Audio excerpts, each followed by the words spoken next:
Kita Indonesia. Kau dan aku memeluk bineka kita bersatu. Kita Indonesia.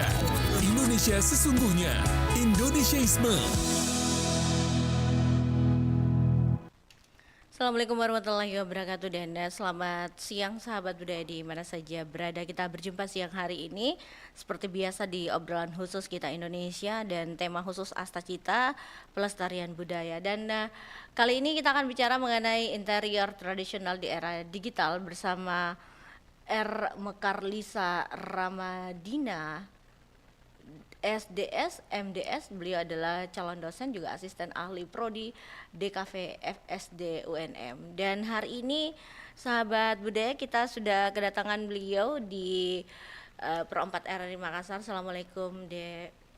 Waalaikumsalam Kak. Apa Halo. kabar? Alhamdulillah baik. Kita gimana kabar? Baik juga. Aduh, alhamdulillah sudah hadir ya walaupun hari weekend begitu ya. Menyempatkan hadir di sini. Nah, saya panggilnya ini siapa? Mekar. Iya, Mekar. Oke, kayak mekar kayak bunga gitu. Baiklah, topik kita masih tadi saya sudah mengatakan interior tradisional di era digital. Nah, boleh tahu mengapa penting bagi kita untuk tetap memasukkan unsur tradisional dalam desain interior di era modern saat ini. Silakan Dek Mekar. Jadi mungkin kayak sebagai upaya preservasi kita sih Kak. Jadi kita kan berusaha untuk tetap pertahankan nilai-nilai budaya dan tradisi yang kita punya. Dan sebagai orang yang berprofesi sebagai desainer interior itu adalah wadahnya kita untuk bisa preserve melalui hal tersebut. Jadi melalui interior memang satu-satunya yang kita bisa di situ. Jadi kita berupaya untuk bagaimana caranya supaya kita nilai yang kita mau achieve tetap sama tapi melalui hal tersebut. Seperti itu. Baik. Nah, sebenarnya apa saja unsur tradisional Bugis Makassar yang paling menonjol yang sering digunakan dalam desain interior? Nah, kalau desain interior sendiri mungkin ini saya mulai dari awal ya, kayak dari desain interior sendiri itu dia apa sih? Iya, Jadi kan mungkin teman-teman yang tahu itu biasanya mereka cuma tahu sebatas arsitektur. Jadi kalau arsitektur itu sudah lumayan umum ya termsnya, kayak memang tahu bahwa itu buat bangunan dan lain sebagainya. Sedangkan desain interior sendiri kita itu fokusnya ke ruang dalam. Jadi seperti ruangan yang sekarang kita berada di dalamnya ini, desain interior itu memang fokusnya untuk merancang isi dalam dari bangunan itu. Nah, kalau di desain interior sendiri banyak elemennya Kak. Jadi sebenarnya orang biasanya bilang kayak interior design itu cuman bikin furniture atau cuman taruh dekorasi. Sebenarnya itu adalah persepsi yang salah. Keliru, bukan keliru sih sebenarnya, kayak lebih kurang tepat. Karena ada banyak elemen lain yang membentuk desain interior itu sendiri. Seperti misalnya layout, jadi tata letaknya ini harus diletakkan di mana, terus kemudian pencahayaan, sirkulasi, terus juga yang mungkin orang secara kasat mata tidak bisa lihat tapi kita rasakan itu seperti kayak AC ini, itu kan kita bantu perhitungkan semua di dalamnya. Nah, kalau misalnya kita tanyakan secara budaya Bugis Makassar itu apa sih yang bisa diimplementasikan? Kalau saya kan sendiri sebelum bergerak sebagai dosen ini, saya sebelumnya berprofesi sebagai desainer interior. Dan itu saya kurang lebih 5 tahun lah sudah berprofesi di bidang itu. Cuman kalau saya sendiri itu seringnya Kak ngambilnya project yang dia private residential. Jadi seperti rumah, kemudian apartemen yang memang ditinggali sendiri. Kalau untuk hal-hal itu kita tidak bisa masukkan secara literal yang kayak motif ataupun warna ke dalam rumahnya, karena kan mostly orang-orang kalau untuk rumah itu butuh maintenance-nya yang lebih mudah, terus kemudian secara budget itu terbatas. Nah, kalau unsur-unsur itu tadi budaya yang bisa diterapkan ke dalam rumah untuk residensial itu justru dia lebih ke tata letak Kak.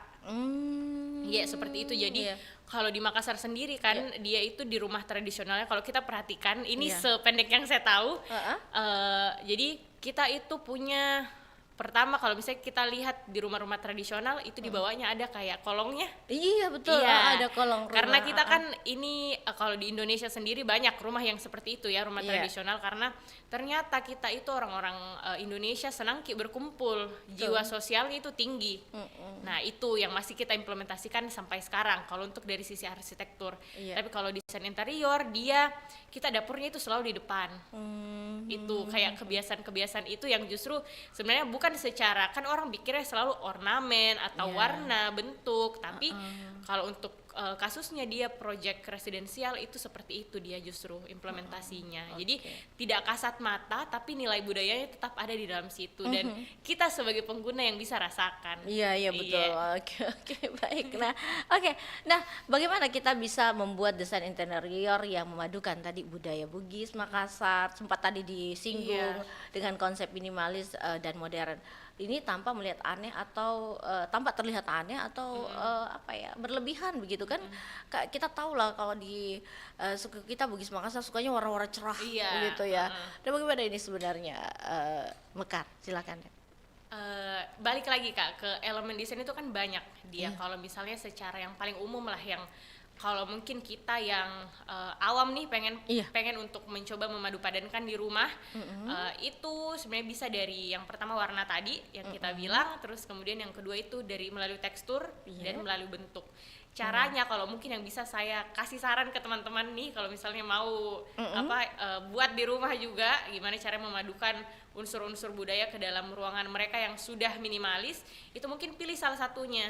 Entah teman-teman tambahkan kayak karpet kah di dalam situ, atau mungkin bantalan-bantalan sofa yang memang dia dari kain khasnya kita punya.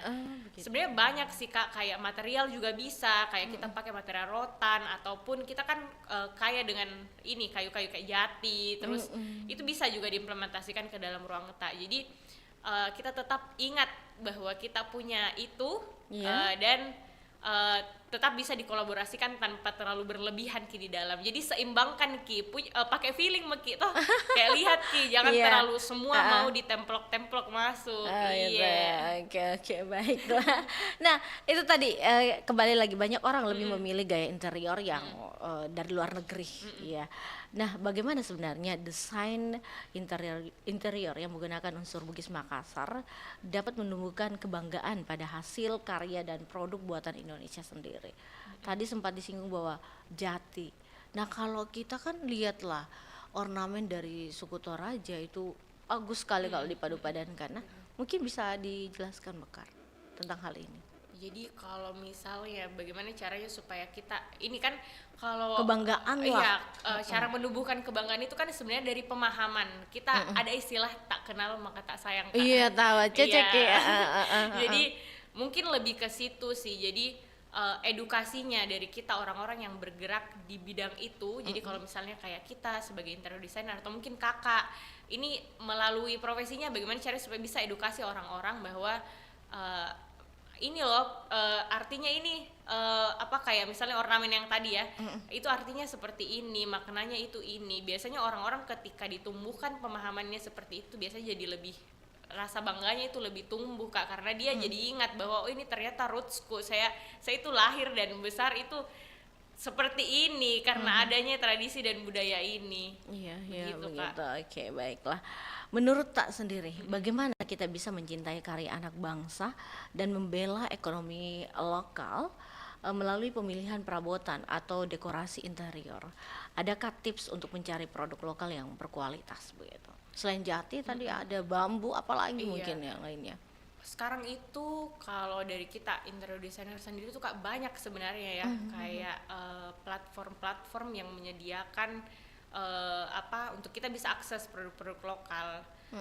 Terus kemudian juga banyak sih sebenarnya, kalau mungkin dulu kita tidak pernah lihat itu karena tidak ada sosial media yang bisa bikin kita ketemu antara pengrajin mungkin yang ada di Jepara sama kita yang ada di sini jauh kan di Makassar. Iya betul. Kalau sekarang itu saya rasa lebih mudah, kita typing saja misalnya kayak di toko hijau, itu kita mau cari apapun itu bisa kita langsung typing dan itu bisa langsung kelihatan, kayak bisa diakses dari mana.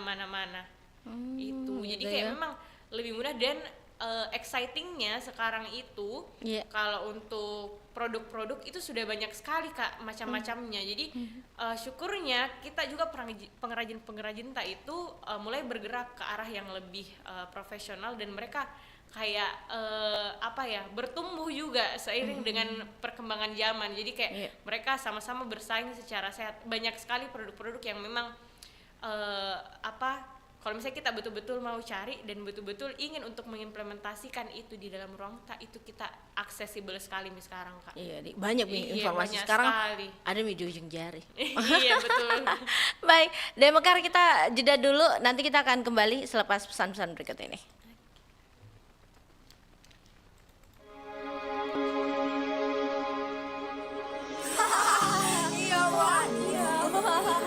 Sugeng enjing bocah-bocah iki ono bocah anyar. Monggo Adita langsung kenalan wae. Sekolah perempuan pertama di Semarang yang lahir dari perjuangan Kartini diberi nama Sekolah Kartini. Sekolah yang dibangun berkat ide-ide besar dalam surat-surat R.A. Kartini. Dilansir dari situs detik.com, surat-surat itu dibukukan menjadi Habis Gelap, Terbitlah Terang pada tahun 1911 dan laris di Belanda. Tokoh-tokoh seperti Deventer, salah satu kaum humanisme Belanda yang mendukung politik etis, dan pejabat dinas pendidikan Belanda, Abendanon, pun ikut mendorong berdirinya sekolah khusus perempuan. Yayasan Kartini berdiri pada tahun 1912 dan pada tahun 1913 sekolah Kartini pertama dibuka di sebuah rumah biasa di Jomblang. Baru pada tahun 1914, sekolah ini memiliki bangunan sendiri berkat bantuan Residen Semarang. Sekolah Kartini berkembang pesat dan menjadi tonggak pendidikan perempuan di Indonesia. Sekarang, sekolah itu bernama SDN Sari Rejo, tapi masyarakat masih akrab menyebutnya Sekolah Kartini. Sebuah bukti bahwa semangat Kartini tak pernah padam, tetap hidup dalam ruang-ruang belajar hingga kini.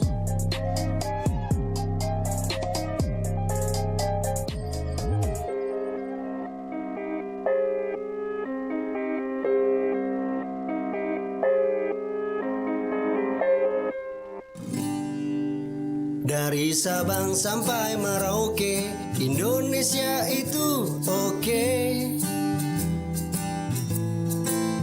Beraneka ragam budaya, itu tandanya kita kaya.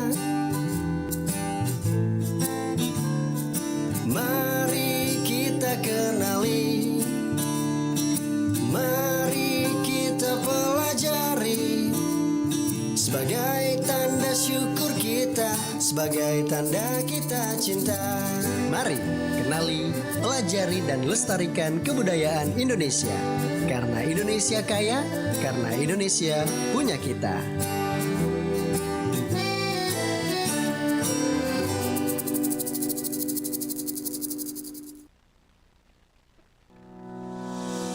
RRI mempersembahkan sebuah program inspiratif yang mengangkat nilai-nilai positif dari gotong royong, toleransi, cinta tanah air, hingga kepedulian sosial.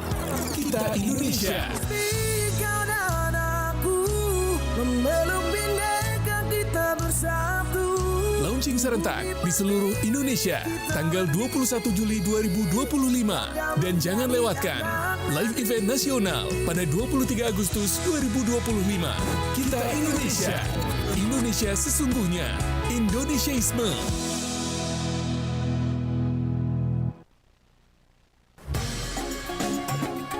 Nusantara Siang, Pro 4 RRI Makassar.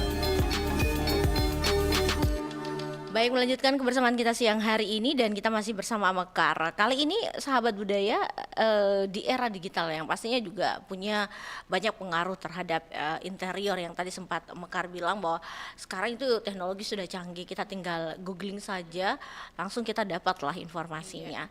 Baik, nah Mekar, di era digital sekarang ini banyaklah inspirasi desain yang bisa diakses di mana saja yang tadi sempat dibilang sebelum kita jeda.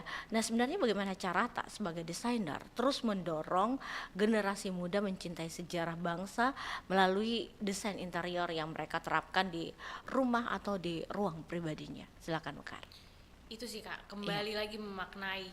Jadi kayak setiap kita beli, bagusnya sih yang saya lihat dari generasi-generasiku, generasi-generasi yang sekarang juga yang muda-muda, itu kayak mereka memang lebih mungkin kalau sebelum-sebelumnya itu kayak lebih banyak barang lebih bagus, tapi kalau sekarang-sekarang ini mulai menonjolkan kualitas. Jadi yang mereka lihat memang betul-betul kayak siapa yang buat, terus kemudian ceritanya. Jadi mereka lebih cepat jatuh cinta sama barang yang banyak ceritanya Kak. Oh, storytelling. Betul. Storytelling. Aduh, maaf saya salah. Jadi seperti itu yang banyak. Jadi mungkin kalau dari saya sendiri, kalau interior designer kan kita sebenarnya kalau ruang nggak mungkin juga terlalu istilahnya semua barang-barang itu kita agak terlalu sulit Kak kalau misalnya kita menuntut bahwa semua elemen ini harus ada maknanya. Idealnya memang seperti itu, cuman ada bagusnya ketika kita mendesain memang dimasukkan unsur-unsur seperti itu supaya istilahnya walaupun mereka tidak secara eksplisit dijelaskan tentang makna dari apa yang kita taruh itu, tapi mereka kan setidaknya ketika lihat bisa kayak ingat. Dan kemudian kan sekarang seperti yang kita bilang kayak akses informasi itu sudah di ujung jari. Kita tinggal foto terus Google langsung bisa kasih lihat elemen apa itu dia bantu jelaskan. Jadi memang harus kita secara konsisten kasih ingat sih untuk generasi-generasi muda kayak ini loh bahwa kita punya ini, dan biar mereka sendiri lah yang, karena ketertarikannya sekarang generasi-generasi sekarang itu Kak untuk mencari informasi untuk dirinya mereka sendiri itu sangat besar. Jadi kayak hal sesimpel itu sebenarnya sudah cukup bermakna sih untuk bisa menumbuhkan rasa ingin tahu mereka. Kalau menurut saya seperti itu. Oke, betul. Iya, karena itu anak-anak sekarang deh baru jadi diajar satu kali dapat nih. Iya, jangan bilang bisa minagali. Iya. Kayak jauh milah caranya searching, nggak tahu bagaimana Mika sampai bisa dapat semua. Betul, FBI ini semua di generasi muda. Genset nih zamannya. Iya. Oke. Nah, Mekar, kalau setiap motif atau ornamen tradisional Bugis Makassar pasti punya cerita sejarah lah. Yang pasti juga bagaimana nih kesadaran sejarah ini bisa kita tanamkan saat mendesain sebuah ruangan agar tidak hanya indah tapi juga bermakna begitu. Nah itu sih Kak, balik lagi ke kalau untuk bicara soal itu tadi pertanyaan mungkin itu balik ke desainernya sih. Jadi motif lebih itu, ke desainernya yang harus dibuat untuk punya value, untuk mau sama-sama terapkan itu Kak. Jadi kan sebenarnya kalau kita yang pakai ruangannya itu penikmat Jeki, kita pengguna Ji. Betul. Sebenarnya kalau untuk bicara kayak bagaimana untuk taruh pemaknaan dan lain sebagainya itu mungkin edukasi lebih ke desainernya. Jadi kayak apa sih nilai yang dipunya oleh desainer sekarang? Kayak kalau misalnya kita mau bilang buat ruang kan sebenarnya dengan title interior design, interior designer itu saya bisa aja kalau misalnya saya kayak taruh seadanya saja, orang nggak bakal paham saya punya ilmunya loh. Tapi pada akhirnya kita harus punya integritas nggak sih Kak sebagai ini yang punya profesi, karena orang rely ke kita. Jadi mungkin lebih ke karakter dari masing-masing desainer sih yang perlu ditumbuhkan kalau misalnya memang kita mau itu terapkan ke dalam secara menyeluruh ke dalam ruang. Jadi lebih ke karakter desainernya yang diperkencang begitu. Oke, jati dirinya begitu ya Kayla. Nah, adakah tips praktis untuk menciptakan ruang personal, misalnya kamar tidur atau ruang kerja yang tetap kental dengan budaya lokal namun tetap terasa modern dan nyaman begitu ya? Mungkin kalau dari secara bentuk ya itu tadi balik lagi ke yang minimalis dan lain sebagainya. Memang itu kalau di Makassar sendiri Kak, kecenderungannya klien-klien itu dia lebih senang yang minimalis-minimalis. Skandinavian itu mereka lebih senang karena memang pengaruh dari budaya barat juga sebenarnya yang tadi kita sempat bahas. Cuman kalau dari saya sendiri itu selalu ingatkan bahwa saya ceritakan sejarahnya ini semua tema-tema yang mereka mau pakai. Nah, kalaupun memang mereka tetap kekeh mau pakai itu, kayak misalnya Skandinavian itu kan memang tradisi dan budaya dari orang-orang Skandinavian Kak. Jadi kenapa mereka pakai, kalau misalnya kita bisa nih search nanti di Pinterest mungkin ya atau di Google gaya interior Skandinavian itu yang keluar warna-warna putih, terus sofa-sofanya memang dia kayak ndak ada pattern sama sekali Kak. Nah itu kan yang lagi-lagi kita kalau di Makassar itu selalu mengintegrasikan budaya itu harus ada kayak yang eksplisit yang terlihat, sedangkan kalau di Skandinavian sendiri itu dia kayak memang pakai warna yang cerah karena di sana itu ndak pernah ada musim ini ya Kak, musim kayak ndak ada malamnya. Jadi siang terus Ki. Jadi dia mau menangkap Ki itu menangkap gitu cahaya supaya bisa masuk ke dalam rumahnya dan jadinya lebih hemat Ki secara energi, kayak begitu sebenarnya.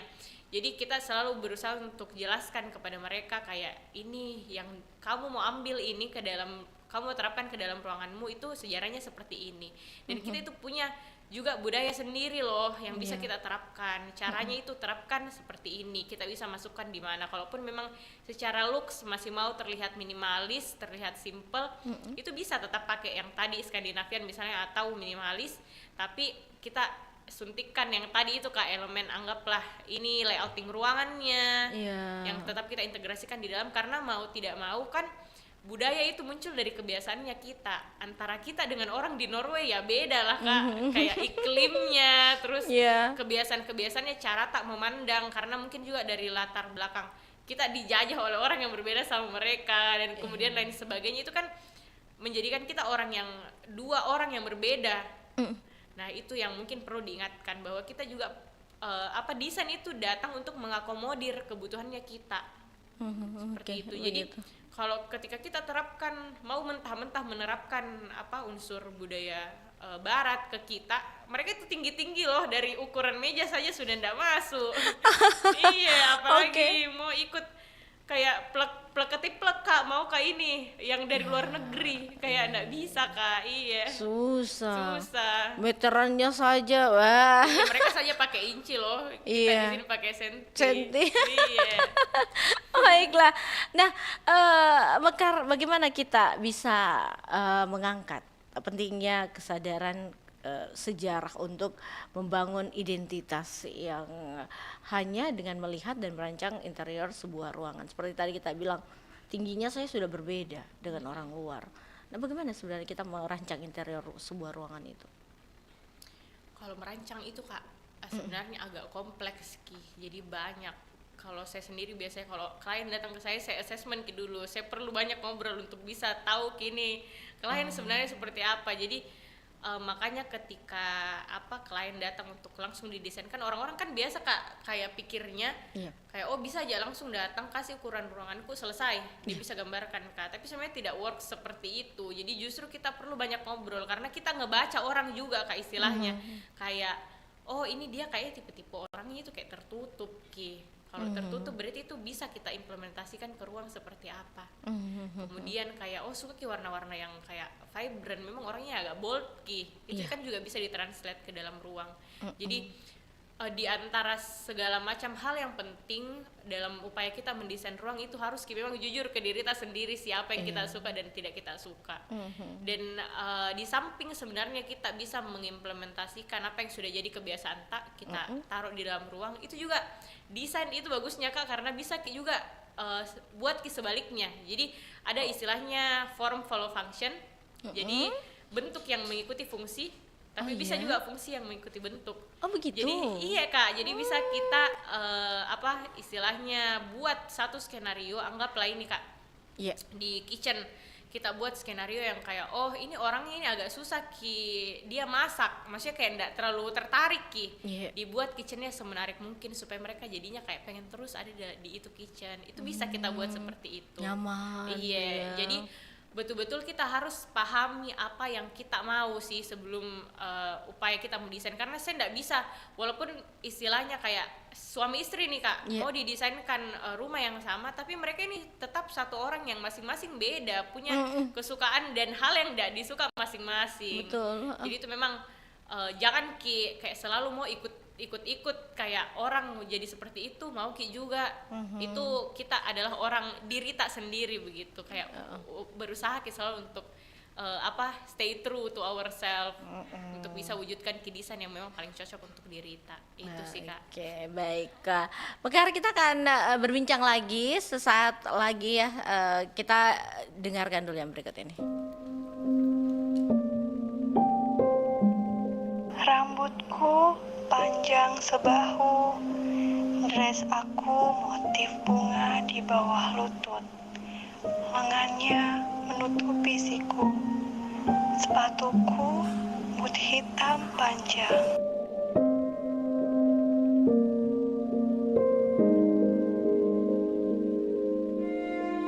Pasmina saya warna hijau gelap, celana saya bahan chinos longgar warna hitam. Saya pakai seragam sekolah. Baju aku mah gombrong dan juga tidak memperlihatkan lekuk tubuh.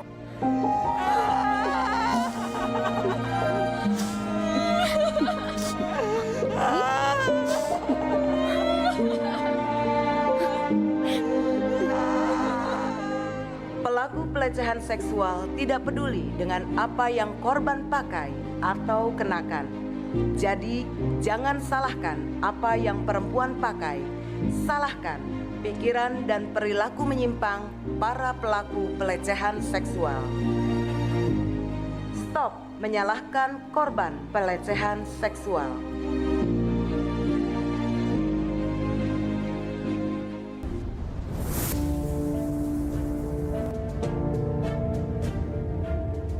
Anda mungkin sudah tidak asing lagi dengan suara yang satu ini. Ya, lato-lato. Atau orang barat menyebutnya klik-klaks, banger, atau clickers. Sebelum viral, permainan ini ternyata sudah ada di negara-negara barat yang sangat terkenal pada tahun 1960 sampai 1970 awal. Bentuk dari alat permainan ini sangat mirip dengan senjata koboi, yaitu bolas, yang biasa digunakan untuk menjerat kaki hewan buruan mereka. Sehingga sebenarnya lato-lato ini cukup berbahaya kalau disalahgunakan, dan terbukti banyak melukai anak-anak di barat saat itu. Bahkan beberapa sekolah di Inggris sampai membuat larangan membawa lato-lato ke sekolah. Dan puncaknya di tahun 1971, Departemen Dalam Negeri Inggris meluncurkan penyelidikan apakah medan ini harus dilarang sepenuhnya atau tidak. Alhasil, di tahun 1985, lato-lato atau clickers resmi dilarang dan masuk dalam 10 mainan anak-anak terlarang paling berbahaya di Amerika Serikat sepanjang masa.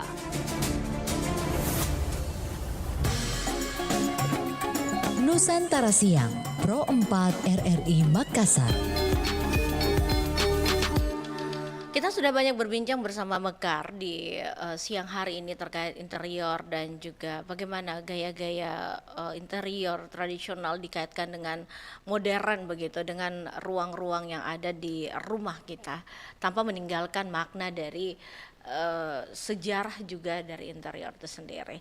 Nah, Mekar, di saat ini mungkin ada harapan tak untuk masa depan desain interior di Indonesia agar identitas budaya kita itu tidak hilang di tengah gempuran tren global? Silakan.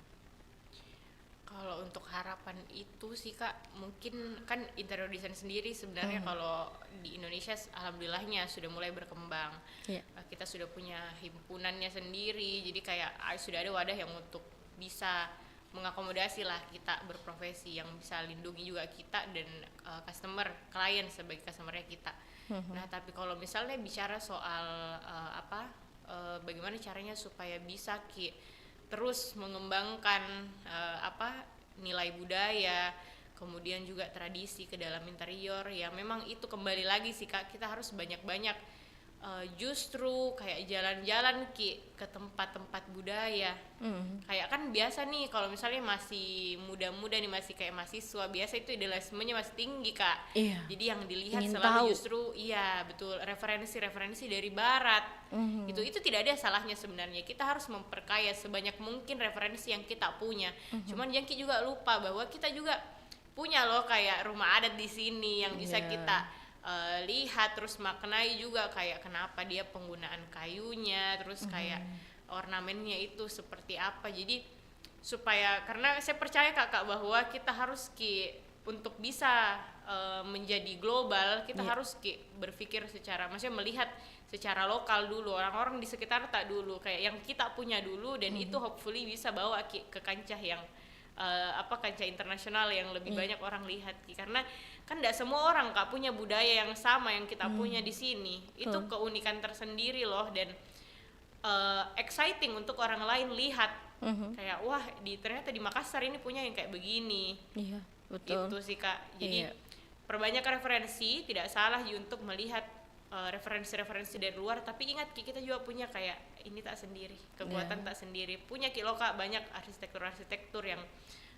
arsitek yang memang dia bergeraknya itu secara lokal caranya melihat, terus dia berpraktek itu memang budaya lokal yang ditekankan, itu harus juga lihat kayak jadi kan panutan juga supaya bisa kita tetap sama-sama melestarikan toh semua yang kita punya sekarang. Iya, tahu siapa lagi kalau bukan kita. Iya, betul. Baiklah. Nah, apa pesan terakhir Mekar untuk para pendengar, terutama bagi generasi muda agar mereka tidak ragu untuk menggunakan dan bangga dengan warisan desain bangsa sendiri. Banyak kan desain-desain kita kalau pokoknya di suku kita banyak lah kalau di Sulawesi Selatan terutama apalagi Indonesia ya. Silakan Mekar. Kalau untuk Kak, balik lagi itu sih Kak, kayak kita perlu bangga karena memang itu yang kita miliki, maksudnya kita berasal dari situ loh. Dan siapa lagi, balik yang kita bilang, siapa lagi kalau bukan kita yang mau lestarikan ini semua. Jadi memang harus itu balik banyak referensi, terus kayak supaya kita juga ndak separuh-separuh mau menjelaskan ke orang, bisa jadi istilahnya kayak pendekar yang bawa ini toh budaya tak sama tradisi tak. Karena Kak, kalau bukan kita betul siapa lagi yang mau. Orang lain tidak mungkin, memang kalau kita saja tidak mau, orang lain bagaimana Oke, jadi baik. Harus memang dari diri tak dulu, baru kita influence orang lain lah. Oke, baik. Dan yang menarik adalah bahwa budaya kita tidak ketinggalan lah dengan budaya barat. Dan kan sekarang sudah banyak Kak cara-cara, kalau di desain sendiri itu banyak sebenarnya. Kita tadi yang saya bilang tidak hanya secara literal kita bisa implementasikan ke dalam ruang, tapi bisa juga kita kayak transformasi terus mix and match lah istilahnya toh, supaya tetap modern. Nah itu sebenarnya kayak budaya-budaya itu kan orang selalu mikirnya kayak kuno padahal pintar-pintar saja untuk bisa atur biar tetap ada unsur modernnya, tapi ada juga sentuhan budayanya. Oke. Baik, terima kasih banyak untuk Dek Mekar atas wawasannya luar biasa di hari ini. Semoga obrolan kita ini menginspirasi lebih banyak orang untuk menciptakan ruang yang indah sekaligus penuh makna. Sampai jumpa, sukses untuk aktivitasnya. Assalamualaikum warahmatullahi wabarakatuh. Kasian banget dia. Siapa? Ini teman Facebook aku. Dia posting kalau dia lagi sakit parah. Dan kasihannya lagi, gak ada yang jenguk. Lah, padahal teman Facebooknya 4.000-an tuh. Followers Twitternya juga malah udah ribuan Kak. Terus kamu gak jenguk dia? Kamu temenan kan sama dia di Facebook dan Twitter? Malah kalau udah FB-an sama dia, lupa kalau di sebelahnya ada aku, teman kamu di dunia nyata.